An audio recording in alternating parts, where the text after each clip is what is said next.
O governador, ele fez uma série de ilações, acusações, nenhuma delas, com nenhuma prova, e falou muito a respeito da sua própria biografia e trajetória, mas omitiu ou se esqueceu de trazer alguns fatos que são muito relevantes para a sociedade brasileira e para essa CPI. Ele acusou o Movimento Sem Terra de ter relações com narcotraficantes, porém, esqueceu de dizer que tem relações íntimas com o senhor Alexandre Medley, que foi um dos principais doadores da sua campanha, e que no ano de 2000 foi indiciado na CPI do narcotráfico após ser flagrado operando refino de cocaína. A CPI, que aconteceu nesse Congresso Nacional. E aí ele vai lá e acusa o MST de ser o narcotraficante. Ele acusa o MST de uma série de barbaridades, mas esqueceu de dizer que o seu tio, Antônio Ramos Caiado, está na lista suja do trabalho escravo, porque foram encontrados 4 trabalhadores em situação análoga à escravidão dentro da sua carvoaria, e que seu primo, Enival, que atua no ramo da mineração, responde a uma série de inquéritos por depredação ambiental, por desrespeito aos direitos humanos, e que você, quando foi deputado, atuou na flexibilização do licenciamento ambiental para agradar seus familiares. Esqueceu de dizer que quando Chico Mendes foi assassinado, Chico Mendes todos conhecem, dá o nome para o nosso instituto, ICMBio, que foi assassinado a mando da UDR. Vocês sabem quem era o presidente da UDR nessa época? O governador que falou com a gente, senhor Caiado. Um estudo da ONU, senhor governador, mostra que Goiânia é a cidade com a maior concentração de renda da América Latina. No estudo Habitat na América Latina. 1,7 milhões. Talvez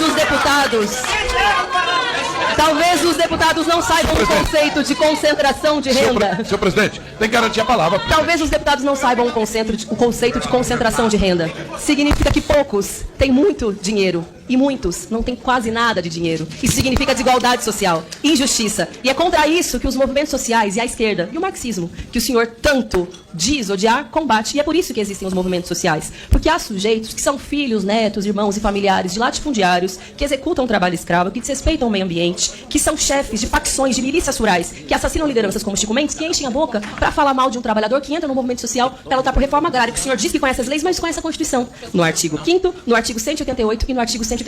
Reforma agrária de terra devoluta, que inclusive Goiás é o campeão. Eu sou uma pessoa que eu vivi durante muitos anos nessa casa. E eu sempre debati com argumento, tá certo?